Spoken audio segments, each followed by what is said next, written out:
or the first day of the new season, a bit of both, I suppose.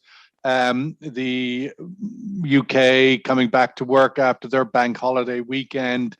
It is most tragically, in so many different ways, the last day of the US occupation of Afghanistan, which has ended in so much turmoil. That all closes down today. And what we see is the Taliban sort of dancing in victory, which one can take that as you will. But oil markets opening in Asia this morning, although we have on the headlines falls, it fell on the open. It is now up a little bit. It's essentially unchanged would be the right way to see it, at least this morning, opening in Asia without any real specific direction. But the trend has been clearly upward over the last week or so. Let's kick off this morning with Andy Lavin, COO of Sahara Energy Resources, sitting in Dubai. Andy, your thoughts this last day of August, oil markets in a very strong momentum upwards, while OPEC are just about to start their meeting today. Good morning, Sean and everybody. Yes, I think if you look at certainly the medium to short term, there is a lot of positive signs to encourage us in terms of oil demand. The world is coming to terms with COVID, not equally across the world, but things are getting back on track. And I think you'll see OPEC act accordingly. Let's go to China with Victor Yang. Good morning, Victor, a senior editor at the JLC Network, sitting in Guangzhou, the very crowded industrial area of China. Victor, your thoughts, because the reports out this morning from China are not good. PMI data out of China showing a considerable slowdown in activity during August. But oil prices don't seem to be reacting negatively to that. Your thoughts on the China outlook? Yes, well, and as you know, well, there was another outbreak, let me say, resurgence of the virus in late July. And it kind of hit demand from late July to most parts of August quite significantly. And now we have brought this back under control again. And I'm glad to say, first of all, well, the economic growth is not the government's top priority for this year. And it's more about laying a foundation for healthy development in the following year as well. So the government didn't put the GDP growth as one of its targets is priority as well. And the number one priority is the carbon emission peak by 2030 and neutrality by 2060. So actually, a lot of local governments had gone to extremes by stopping any projects that could consume a lot of energy or generate more pollution. So the central government actually had to make an announcement in August saying that our target is to cut emission. Doesn't mean that you had to stop all of such projects, say such as some projects, burning coal or some other projects. The local governments will stop all of them. Some local governments. Well, so they do not take the GDP growth as the number one priority this year. It's quite a dramatic change. And we are going to see quite a lot of, deeper reforms this year. It kind of harks back to the beginning of the opening and reform policy a few decades ago.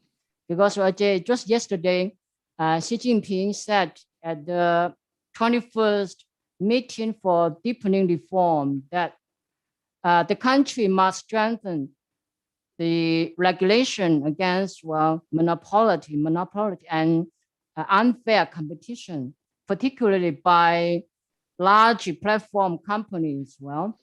And is trying to make a level playing field for small and medium-sized companies to make it easier for them to develop in the future. So the government is now kind of tackling the second part of the problem of the reform. Say at the beginning, it says that we must let and encourage some people to get rich first, and then bring the others along.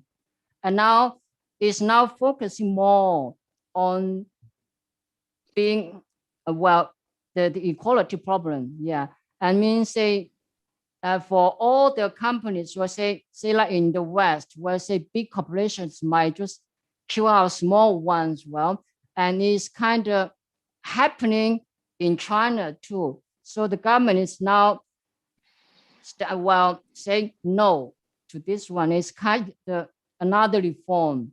So it's quite a dramatic change too. I'm glad to see that. Yes. Well, let's go across to Europe to Andre Bellier, professor, founder, and CEO of Balsen. Good morning, Andre. Looking at Europe, it seems in some ways glass half full. We might be saying, we just spoken with Victor in China. China feels a little bit glass half empty, although, all things considered, still growing. Whereas Europe feels glass half full. German inflation is at a 13-year high. Economic performance in the summer has maintained, although a little bit of a dip. Your thoughts on Europe here this last day of summer? Well, good morning, first of all. True that Europe passes some murky times, right? Some difficult times because of the skyrocketing gas prices, which also stimulate, together with various ambitious goals on climate, the carbon price. And basically both of them skyrocket, and you can understand that once the gas price increase, so we understand that companies will switch to coal, and then they will have to pay the allowance. So in order to hedge themselves, they buy more allowances. Therefore, the CO2 allowance price has also skyrocketed. It actually also hits the new records above 60 euros per ton now. And that's definitely a big challenge, because it means that all the energy costs are higher. It means actually it's a bigger cost for society, bigger cost for industry. And these inflationary trends, they basically signify that the next stop is a higher unemployment with a lower industrial output. And that all— Sorry, higher unemployment. Unemployment and lower industrial output, and that all before any structural ambitious changes into green economy, right? And that basically a pretty bad sign, because at some point the various European capitals and the European Union itself will find themselves within the following dilemma. Part of the society will consider that the climate targets are too much, and others will consider that it's too little. And there is no way to find a compromise. So definitely this summer has been a difficult one. Andy, we of course today have the OPEC meeting. The preliminary, the committee meets today. OPEC ministers meet tomorrow, and again, all virtually. But your thoughts and expectations from this OPEC meeting? Oil prices firmly in the 70s. Feels like a sweet spot for them. Yeah, I think that's absolutely right, Sean. I don't see them going back on their plans. I think everything is relatively positive for OPEC. Unlike the major oil companies who are worried about the low carbon future, the reality is for the OPEC producers, this is their future. And they will make hay when they can, and they will continue producing. So longer term, I actually think this is all quite good news for OPEC. Shorter term challenges, but I think there is no issues with them seeing their way through, given the various kind of pressures you've got in the developing world and the developed world in terms of energy use. And you can also start to see some odd behaviors, like in the US, where Biden seems to be pushing down on domestic production, but encouraging OPEC production. So there's some paradoxes will be formed in the future, but I don't see there's anything negative for OPEC. A safe enough rollover. Victor, just coming back to your earlier point about the economy not being the priority this year. Ultimately, the question still stands that the change from July to August in terms of particularly non-manufacturing PMI, which fell from 53 in July to 47.5 in August, a big decline, particularly in services. I'm wondering, what happened in that month? Because forecasts were for certainly a slowdown, but nothing this dramatic. I'm just wondering what's happened from July to August that we've seen such a sharp decline, particularly in services. Well, the general trend is, well, a few years ago, China emphasized the importance of service, well, and was aiming to boost the share of the service, well, among all the industries, well. But this kind of change, well, after the pandemic, well, the country became more aware of the importance of complete industrial chains, well, and say such as chips, well, it was kind of lacking behind, and boost investment in such industries very sharply. But meanwhile, it paid less attention to service industries.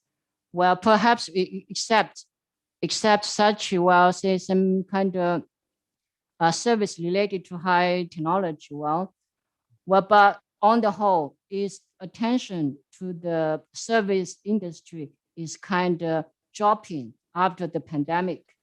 But this is kind of a general trend after the pandemic. Yes. Yeah. In terms of the other activities, if you like, we've seen recently the congestion at the Chinese ports. We're seeing a lot of congestion on the California side of that trade, where we now have reports of 44 container ships stuck off the coast of California waiting to offload. That's a record high number. What does it look like on the China side of that trade? Well, yes, it's a big problem for a lot of factories. Well, there's the lack of containers. Well, and because when ships go to the west of some other countries, and they were not unloaded quite fast, and as a result, when factories churn out products and waiting at ports, there's kind of problems for shipping. Yes, that kind of slow down industrial production too. Yes, and that has been an issue this year too. Let's, Andrea, similarly in Europe, the bottlenecks we've seen in the trade between Asia and the west coast of America, California ports, the two LA ports, which take in 30% of US imports from China come through California ports, and there's huge bottlenecks there. And now we're seeing in Europe, the truck maker Scania report today that they are halting all production at their European truck plants this week due to the shortage of semiconductors. I mean, this bottleneck issue is becoming quite serious all over the world. Certainly, there are a lot of issues with this within this sector. Frankly speaking, I didn't follow this one too much, but we observe it in those sectors which I follow. Certainly, there.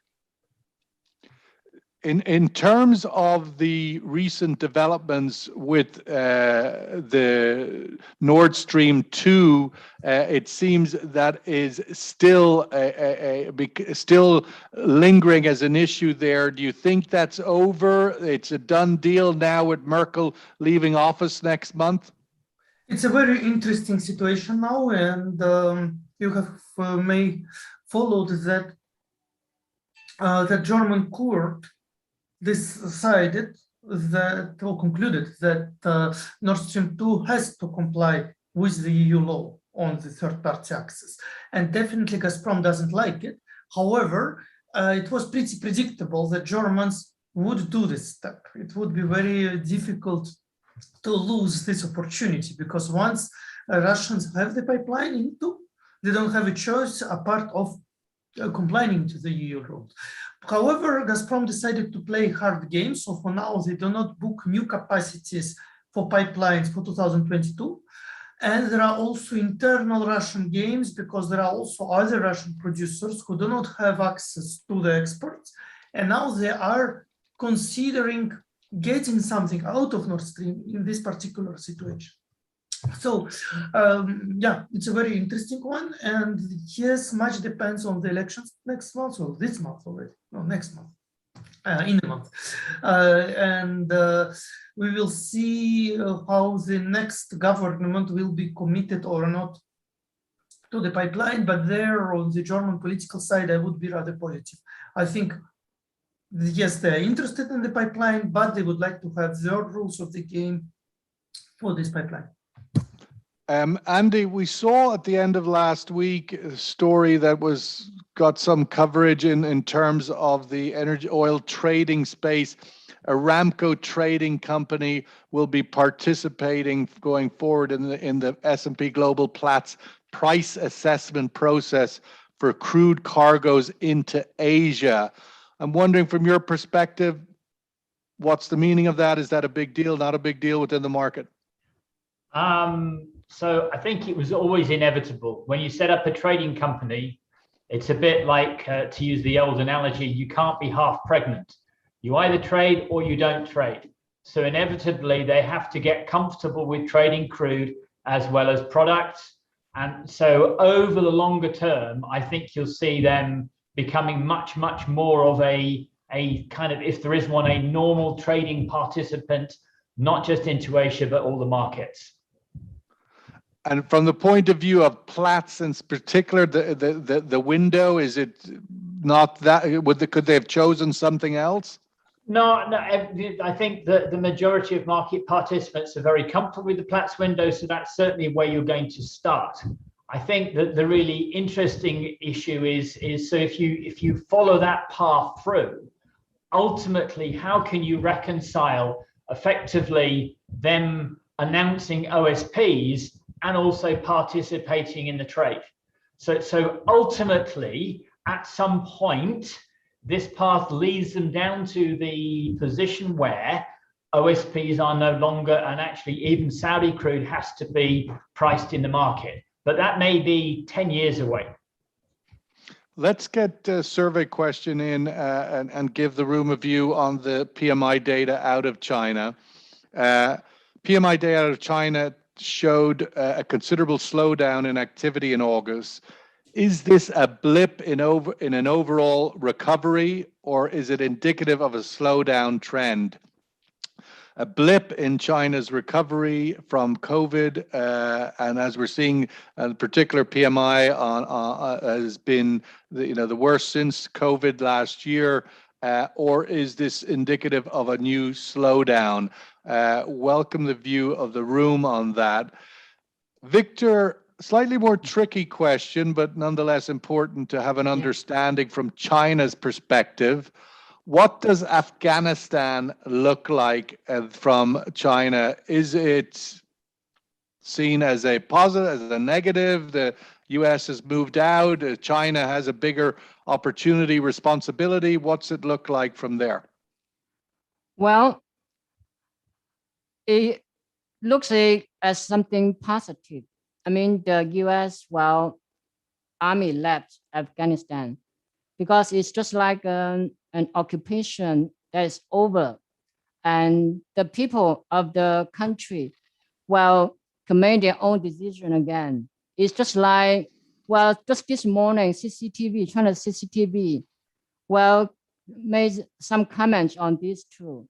It compare this to something like an invasion, something similar happening to some other countries well in the past, say invaded by another country, and then the people rose and drove the enemy out and then start building the country.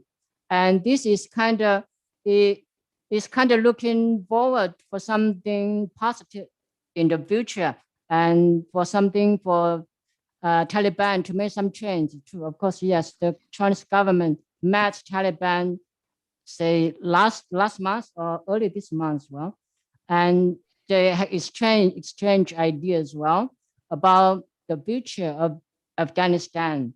So, and it's possible the government will boost investment well in infrastructure construction in that country well. And about 1 month, at least 1 month ago, China had evacuated Chinese people that wanted to leave the country. And so these days is no longer evacuating any more Chinese now. So the Chinese did that already a month ago. At least a month ago. So it's no longer evacuating anyone else for these days or these 2 weeks. Well, and the embassy just told people there, if you have any issues, well, say safety or any other issues, you can call the embassy or come to the embassy. So people who had left behind are those who wanted to stay behind. And so there's no more significant issue for Chinese people at least for the moment now. Andre, welcome. Similar, your thoughts on this day of the last 20-year occupation of Afghanistan from a Russia perspective, and also your views as a Central Asian expert. What do you think the consequences are there? Well, the major consequence is global, is that the United States on its withdrawal from the global leadership. Whatever anybody would argue to the contrary, whatever the official White House would argue for the contrary, that has been perceived as a major defeat by the opponents of the United States, including those who don't like the United States. For example, in Moscow, they were propagating, saying like, look, we told you, Americans always betray, for example. Definitely it's a defeat by Taliban, you correctly pointed out. They celebrated as their victory and they got plenty of weapons with them. And in addition to that is definitely all the pro-US allies in the region, they don't trust the US anymore. So it creates a vacuum and basically risks to engender a spillover effect and further weakening of the United States. The only thing that the United States has in hand now is the global financial system. However, with the losing value of dollar in case of successful energy transition, even semi-successful transition, which is again supported by the current White House authorities, that basically looks pretty grim ahead. Well, we cannot obviously foresee what's going to be in the near future. Now, the current situation in Afghanistan shows that regional players, China, Russia, and even Turkey, they try to fill the gap. Whether they're going to be successful or not, God knows. It's a very difficult region. I think we discussed it some time, a couple of months ago. It's a very difficult region, and there are a lot of duality there because urban population are not the same as the rural population, what actually the war in Afghanistan showed. And it's more or less the same in Central Asia, maybe the scales are different. But again, the contrast is there. So whatever governments in Central Asian republics think of, it doesn't mean that the base, especially the rural base, think the same. Maybe they are pro-Taliban.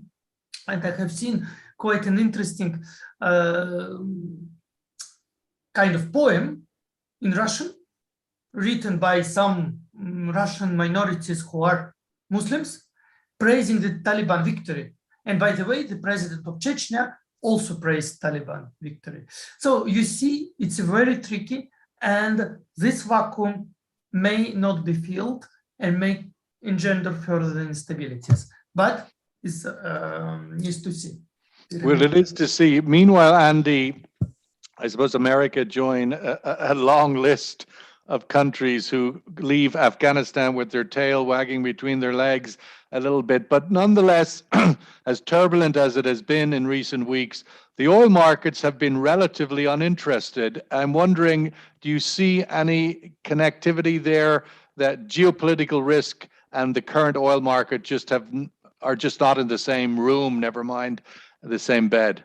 I think the reality is they already knew that the US is probably going to be less strong in the international kind of political framework.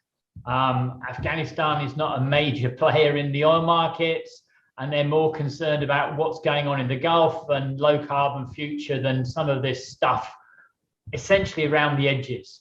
I think China is much more of a question for the oil markets. But I've said it before, and I will keep saying, I think China is not managing their economy the same the Western worlds are doing. But actually, I would say that China is probably the best managed economy in the world, and it will continue to be that way for a long term. So I think in terms of the oil market outlook, what the US done is and will do in the future is very much baked into the price today and the future prices. Let's get this survey result on the outlook for China according to the room here. This is simply a blip in the recovery.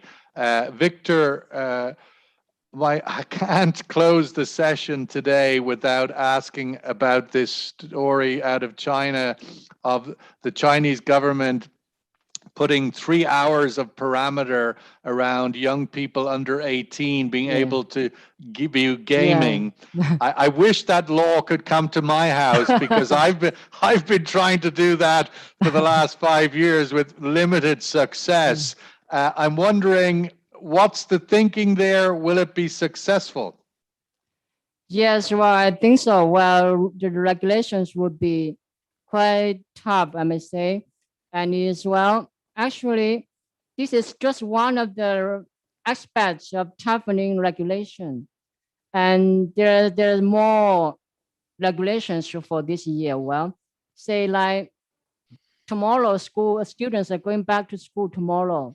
And there are some new regulations for schools too. Say they have had to reduce homework for different grades of students by a certain amount. And they should not require parents to participate in the collection of students' homework any longer. And so a lot of new regulations regarding the education system, education, gaming as well as and some other aspects too. So it's not just about gaming, it's about a lot as well. And this is a lot of change. That is a lot of change. As Andy said, it's certainly been an impressive managed economy over the last number of years. Now we're looking at seems a very micromanaged society, and one wonders how that will be digested over time. But that's what it is. 3 hours of gaming a week in China for under 18-year-olds. Doesn't seem like the craziest thing in the world, but would one want your government to do that? Yes. That would seem a bit heavy-handed, as they say. But thank you, Victor, for your insights today. Andrea, as well as always. Andy from Dubai, really appreciate the thoughts, and we'll see where the market moves this week. As we say, opening this morning in Asia, little change, maybe looking for direction as everybody gets back to their desks on September 1st and the real sort of summer ends. Thanks, everybody. We'll catch up with you in the coming days. All the best.